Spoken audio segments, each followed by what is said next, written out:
welcome to the Painterback Quarterly Slush Pile. Thank you so much for tuning in.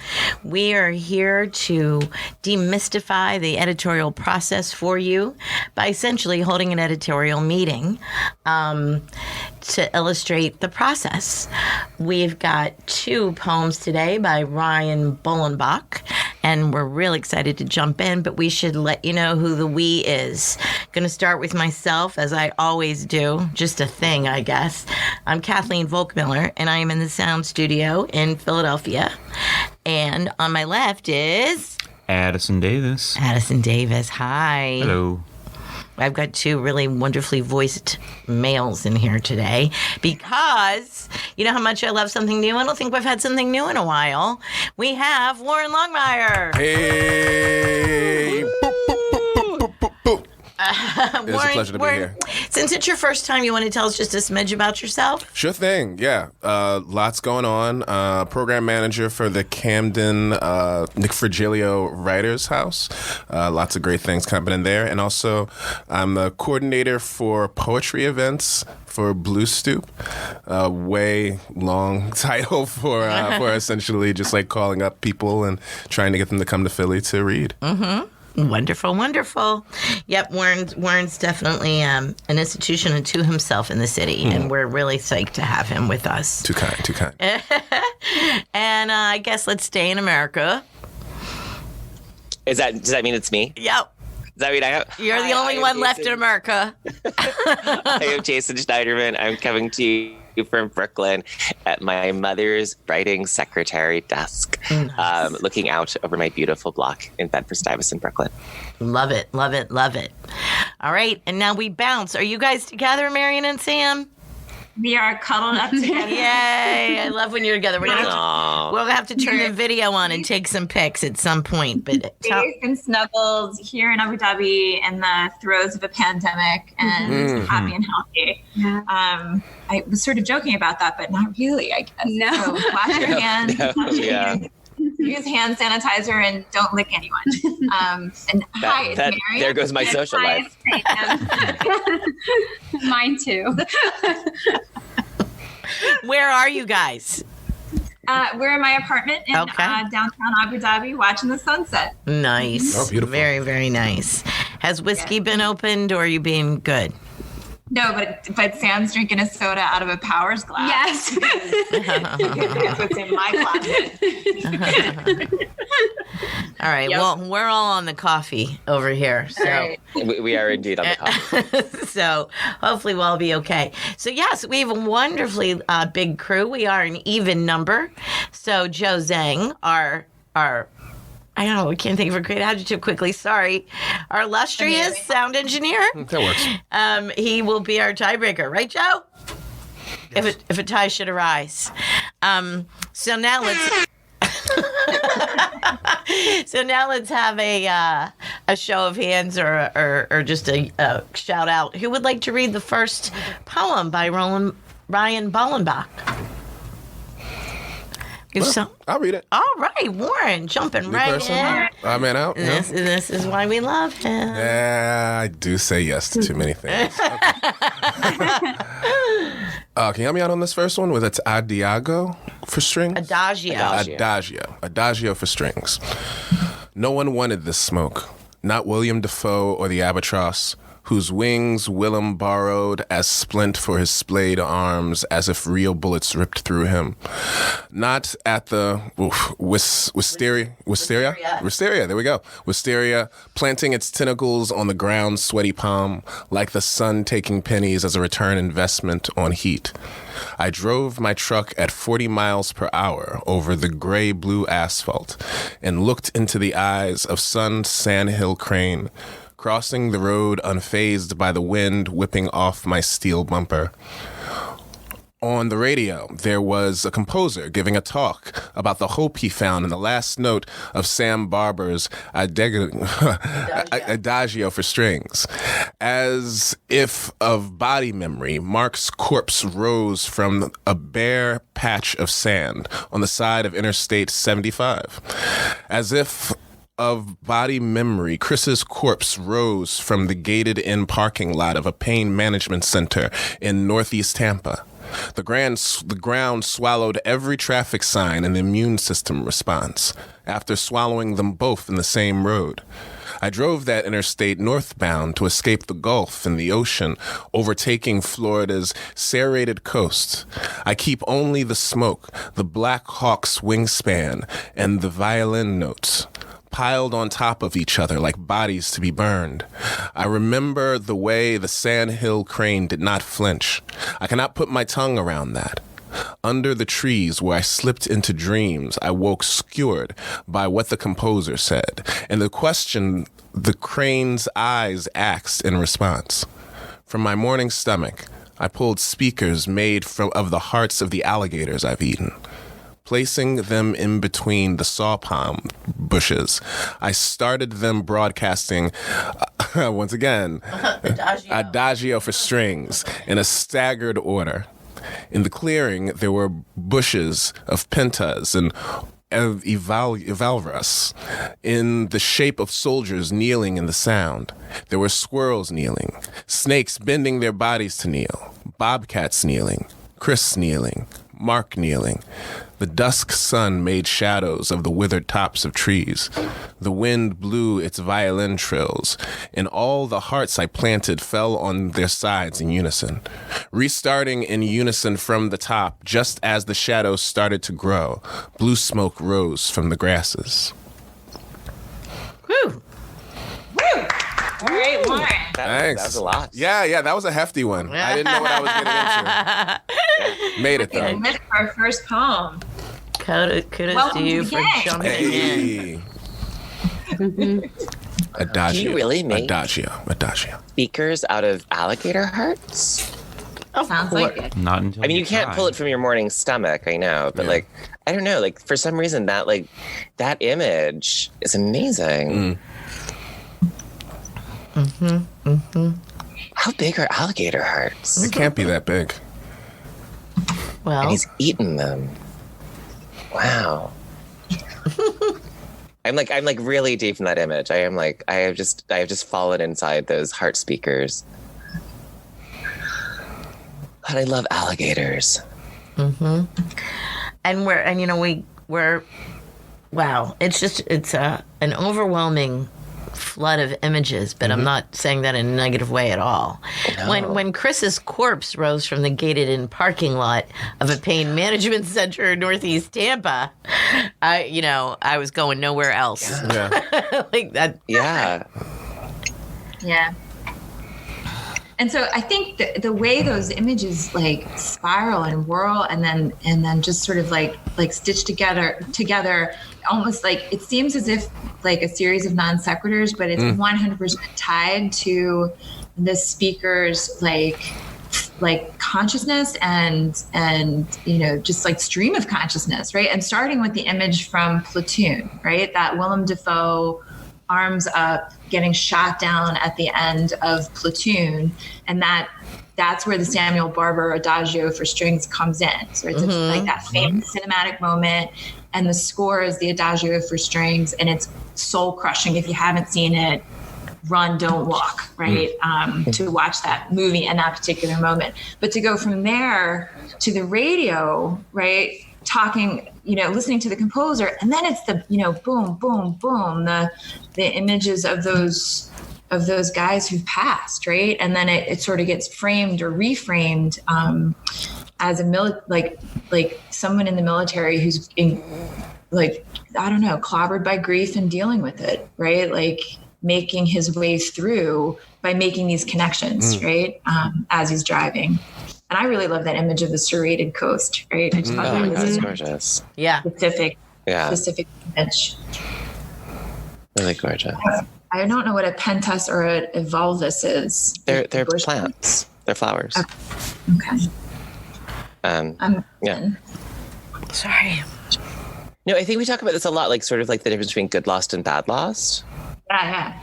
And like, I mean, I just can't get over there's so many things that direct you to kind of read this figuratively. And yet, like, I just keep coming back to these images, like the serrated edge of the Florida coast from my morning stomach, I pulled speakers made of hearts of the alligators I have eaten, placing them in between the saw palm bushes. I started them broadcasting Adagio for strings in a staggered order. Right. Yeah. I mean, I'm just sort of like, I read, I'm a very literal reader. I'm like a very, very literal reader. And, wow, like I just sort of kept tumbling into these images and landscapes, and they're so Florida. Yeah. It's so Florida. Smoke rose from the grasses. Blue smoke rose from the grasses. And I mean, the rhythms are really I really believe, like, at some weird basic level, that what's persuasive is not language but rhythm. And like this restarted in unison from the top, just as the shadows started to grow. Blue smoke rose from the grasses. Like the way that the stresses like get denser, and you have like those three really strong ones, like in that last line. But as you've sort of had this like dactylic movement across the second to last line, like I'm on board. And it is that last image of those ghosts kneeling, man, right? It's like this deeply creepy, and it's hard to look away from that, right? And also, just as a side note too, the sandhill crane, I love that that's the bird, right? The sandhill crane gets referenced a couple times because, side note, Slushies, if you're interested at all in the Jersey Devil, the Jersey Devil always comes back to the Jersey Devil. It always does. So people see a sandhill crane in the Pine Barrens, and they think that's the Jersey Devil because of its like wild wingspan, right? And it's from Florida. So just interesting side notes. Interesting side note. I want to. I don't think that those. Because this is so me. Boy, do we project our own stuff onto stuff, yo. But he wakes up, and in my mind, he performs a ceremony. That was not creepy to me. That was a beautiful, beautiful tribute at the end. And even the corpse is kneeling, the animal's kneeling, I woke up under the trees and pulled the hearts out and all that. I see that as just a gorgeous tribute. Yeah. And Marion, I'm sorry. I was No. Go ahead. Just I love that sort of correction too, because it's like this that ceremonial quality, right? And it does feel like and I guess this is why I said creepy. It feels like a resurrection. It feels like he's raising something there, right? At the end, which I don't know. I actually love it, and I like the sort of disturbance in me that it causes. And I think what you said in the very beginning, it doesn't seem as if it's all over the place. This great cluster of diverse images is entirely connected. I mean, there's not one, even though we're talking about eating the alligator hearts, it's still all so perfectly woven. Yeah. Addison, darling. I am quiet. Yeah. It was very dark and got me thinking, like when we get to the, where is this? From my morning stomach, I pulled the speakers.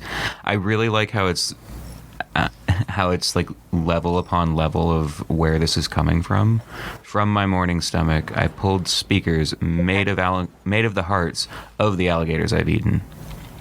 Like what is this? Three deep into where this is coming from. And it's just like a really internal noise that this person's bringing out. That's a great way to say it. Yeah. And the staggered order of the hearts, getting them to play Adagio for strings.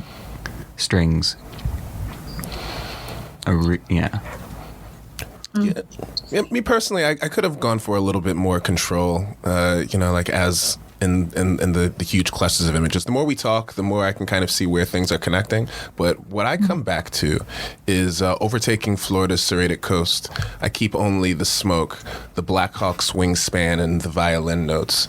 There was something that just, even in reading it, it was a good pause. Just like it felt graceful, and in a way that I just felt overwhelmed by the connections between it's at least like 3 different timelines that are happening inside of this poem all at the same time. But it was nice to just have a little moment of rest in these long sentences and colliding images here. And Warren, along with that, drop down just a little bit further in the poem, right? And you get, I cannot put my tongue around that. Yep. Like the way that comes after that series of images, right? It does feel like this beautiful moment of rest, right? And it's not refusal, right? It's like acknowledging the impossibility of naming something, even though there's this like wall of images and attempts to name the very thing.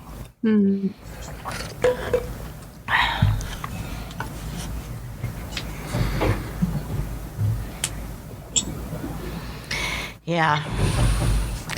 A reminder, Slushies. When you hear nothing, don't adjust your dial. It is the sound of thinking. And also, we have the poems themselves on the podcast page. So if you're listening to it, it means the poems have been posted, and you can look at bbqmag.org and read along, read first, read after, but look at it or just glance at it on the page, see how it looks. This is one wide, dense poem. No stanza breaks. Some lines go from margin to margin. I'm filling time so that everybody can think. Has anybody listened to Adagio for strings? So we can get some context recently? There? Yeah. What's the tone of it? It's a miracle. I think we have an amazing sound engineer, and let's get a taste.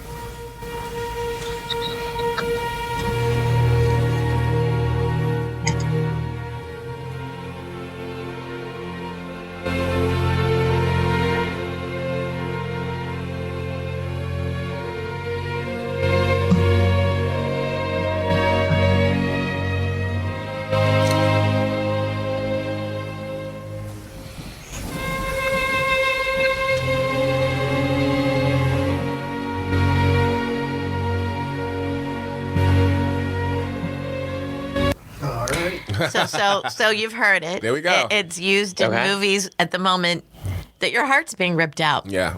No, it's a great movie soundtrack. Yeah. Well, Marion, you said it was from Willem Defoe's the Platoon.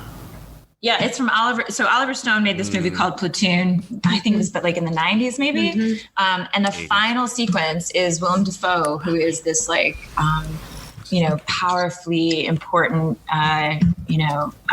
Vietnam soldier, and you kind of love him. He's the protagonist or one of the protagonists, so to speak, in the film.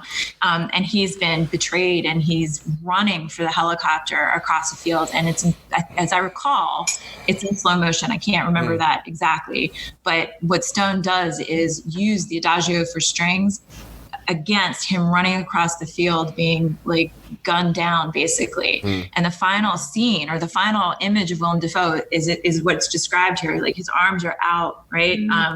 What's that first line say? Something about an albatross, the albatross whose wings Willem borrowed as a splint for his splayed arms. So imagine his arms out, his knees down, his head's thrown back as the Adagio just sort of ascends into that crescendo. And then, as the composer says, like one of the like, what some people would say is like the saddest note ever, right? This composer hears hope. Right. So I guess that's the thing, Slushies. If it's possible, if the YouTube will let us, we'll put a link to that moment in Platoon, and we'll also put a link to the Adagio for strings, so you get the full contextual effect.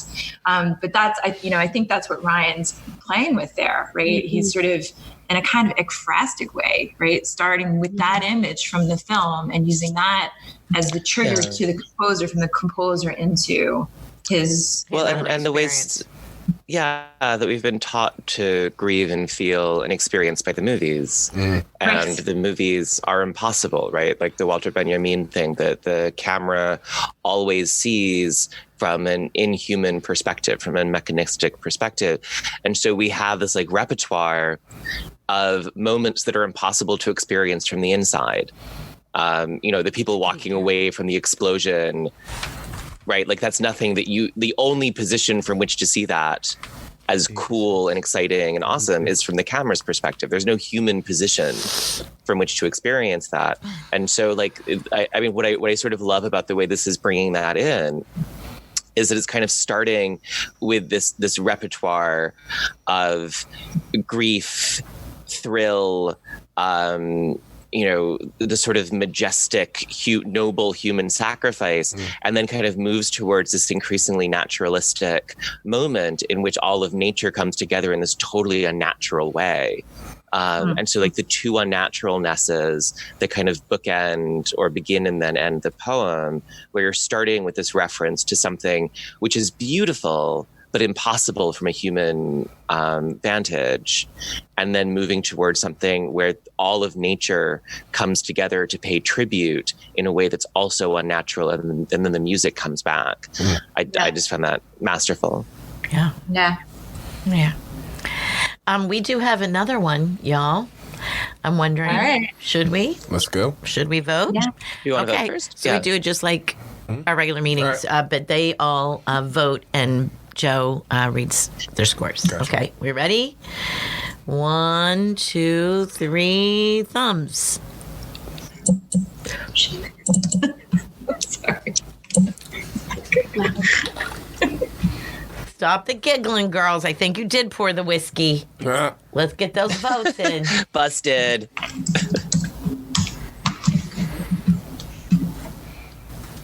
And it's in. Woohoo! Thank you, Ryan Bollenbach. Congratulations. Yeah. Yeah.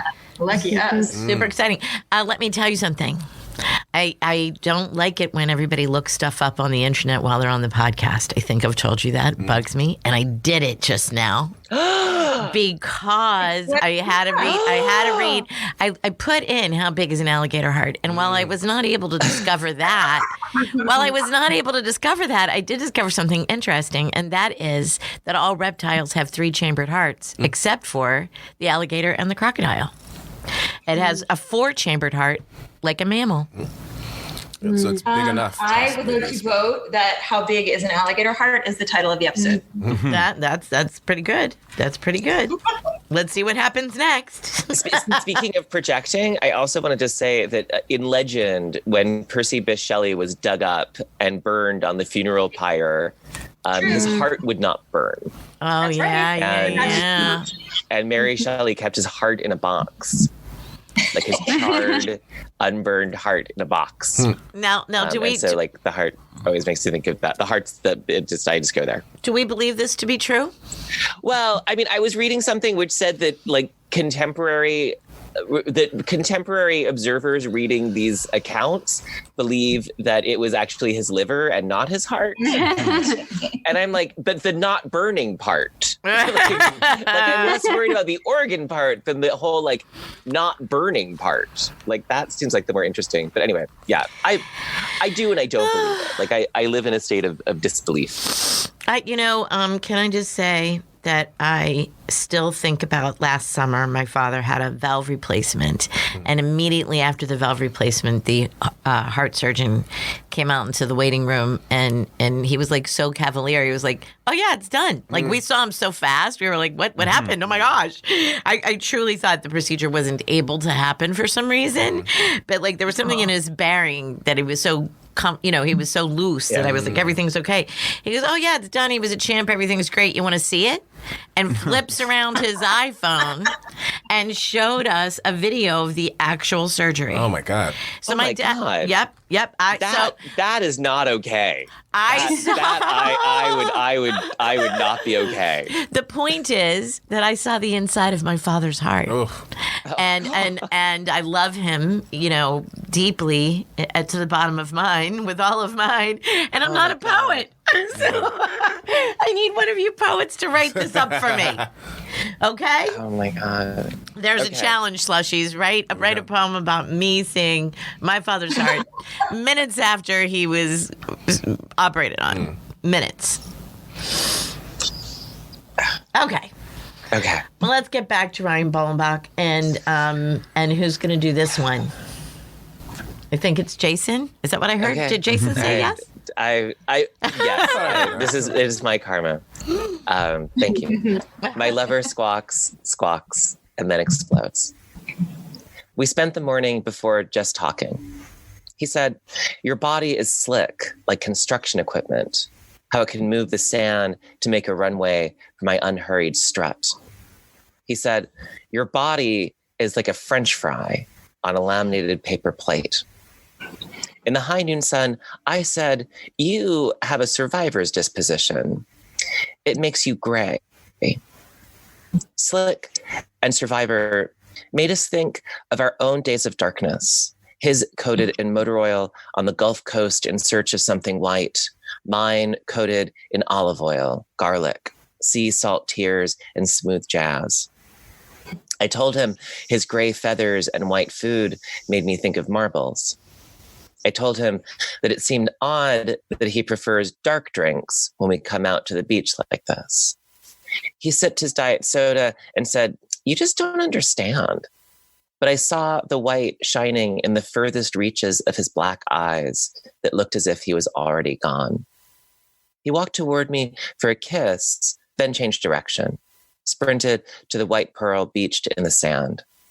I yelled to him as he passed me that I could see how, after living in all that oil, the clean sand, the white, could feel romantic, but inside, I was hurt. He picked the piece from the sand with an instinctual fervor, then gave a soul-curdling squawk. He swallowed the Mentos and exploded like a 4th of July firework over Coney Island. Wow. Thank you, Jason. Woo! Thank you. Wow.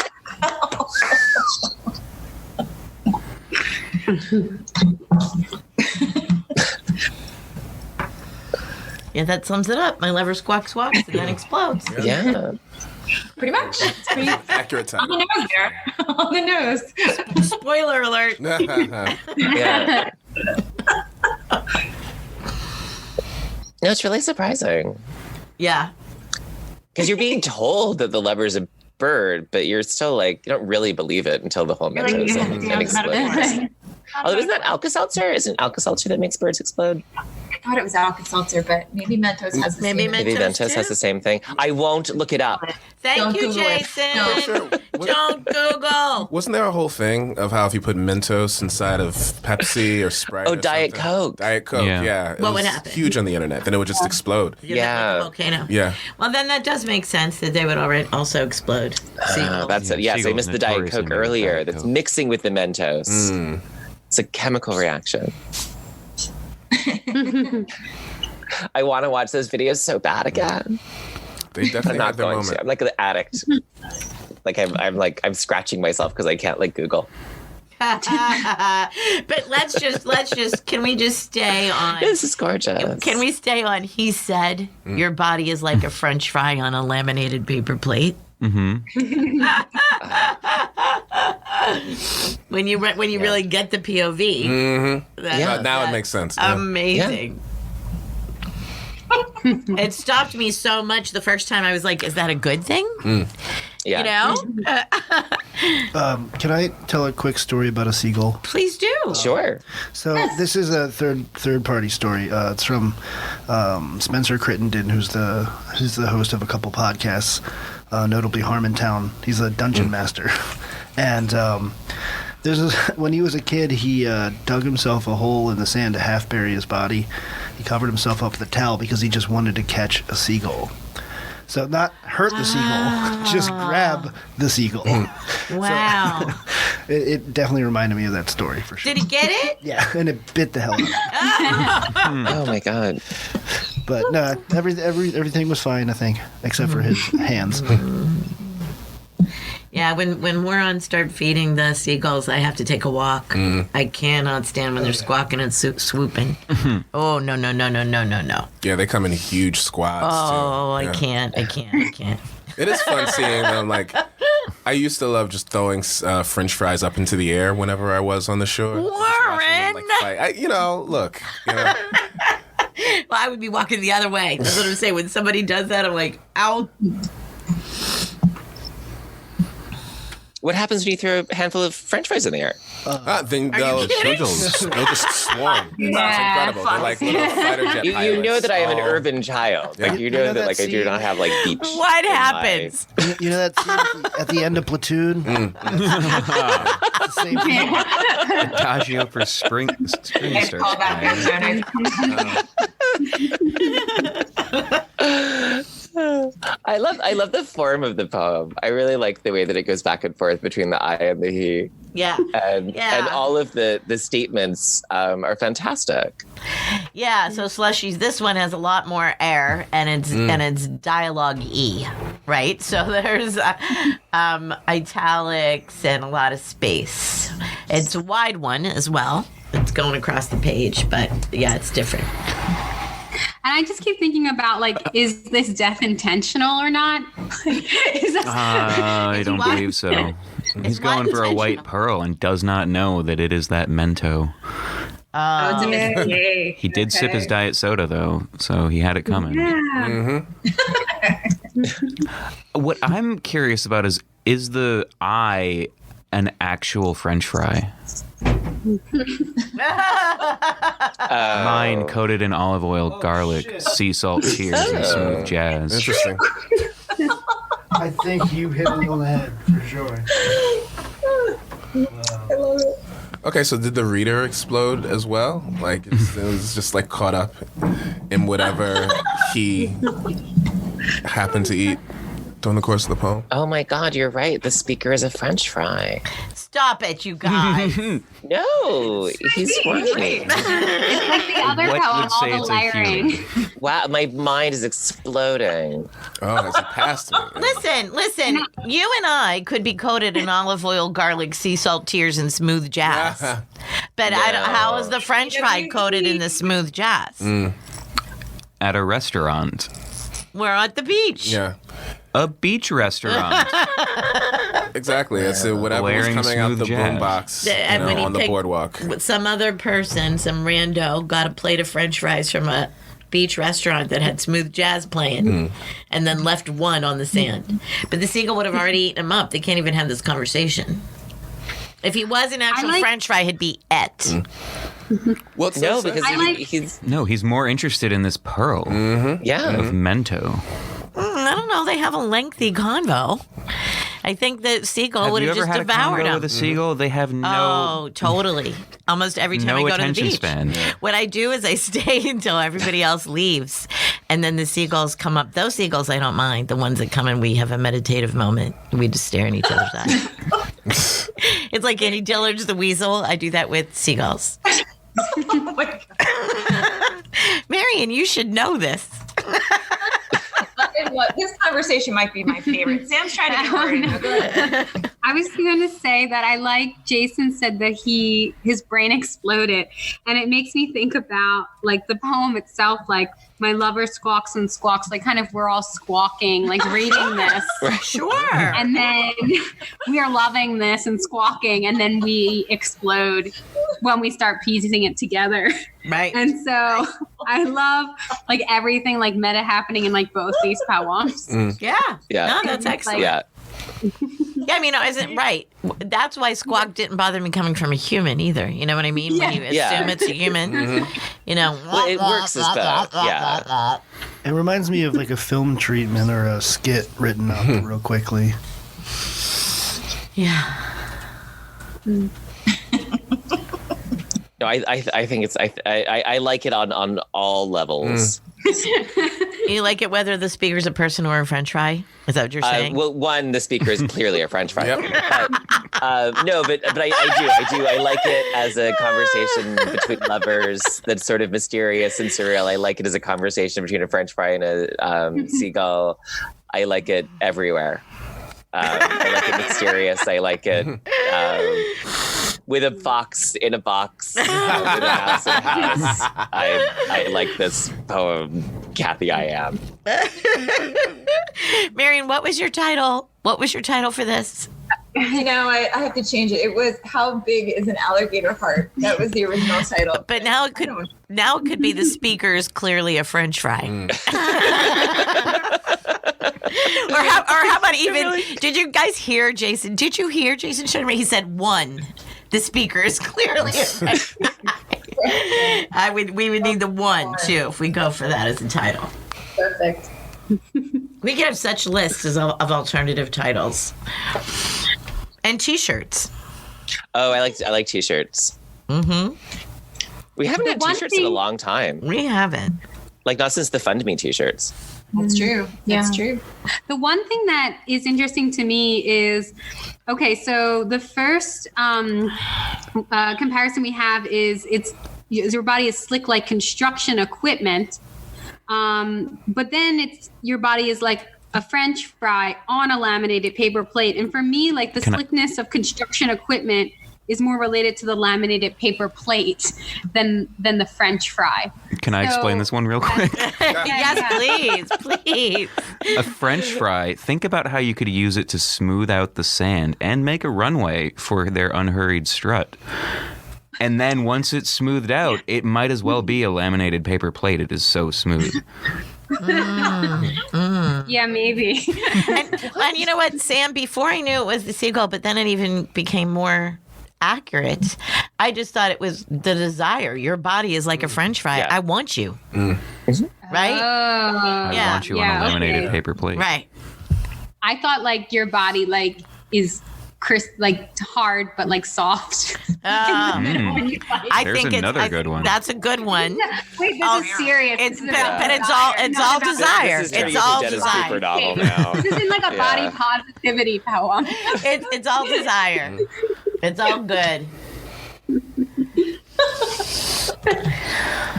Yeah, it wouldn't be bad for someone to want you the way that a seagull wants a French fry, just like sitting by itself. Hell yeah. But then you get to the end, and it's kind of like after all of that, he wanted to go for this little pearl that was outside. Yeah. French fry was ready to be eaten, and Love And is then there, he saw but you the want thing pearl. that kills you. Yeah. You always Yeah. think there's something better somewhere else. Son of a bitch. indeed. Oh, wow. Yeah. Did we really go there? Holy smoke. Not unbidden. Not this was pretty unbidden. good. I think this poem wanted us to go there. Oh, definitely. Yeah, it took us there. Yes. It held our hand on the way. Then gave a soul-curdling squawk.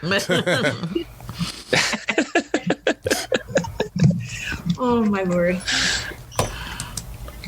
Kiddos. Did we vote? Is there more to say? Like, I feel Well, like there's a lot more to say. gone I so think we deep. can spend the rest of the afternoon in this studio Squawking. squawking. This would be a good place to hide for cover, Joe. There's no food or water, but From what? I don't know. Anything. A flock of seagulls? the band. Like, if they're chasing you. I think they're touring with Tears for Fears. Are they really? Isn't Tears for Fears just the one guy now, though? Just Tears. Is it just Tears? Yeah, there are no more Tear. Fears. Or cheer for fear? Here for fear. Let's vote, kids. Okay. 1, 2, 3, vote. And it's unanimous. Woohoo! Woo! Well done. Can we all squawk? You know what? I don't think I have a squawk. Which children's movie was it where the seagulls would all like be around and they'd be going mine. Finding Nemo, yeah. Fine. See, that's another thing. That would be all right if your lover did that. Mine. Yes, it would.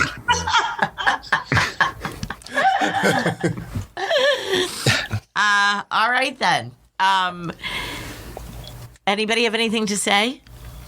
Other than thank you, Ryan. I haven't had this much fun on a podcast in a really long time. Oh my God, yeah. This is really, really wonderful.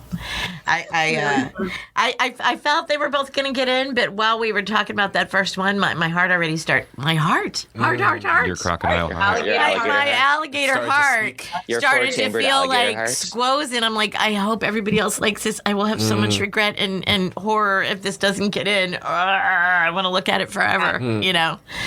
So so I'm happy. I'm happy about both of them. They're super fun to play in.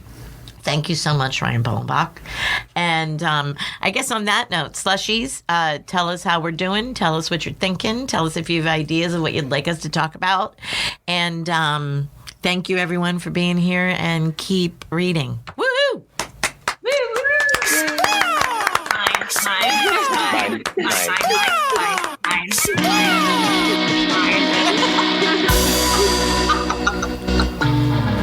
Oh my God, Warren, you have to come to every single one of these.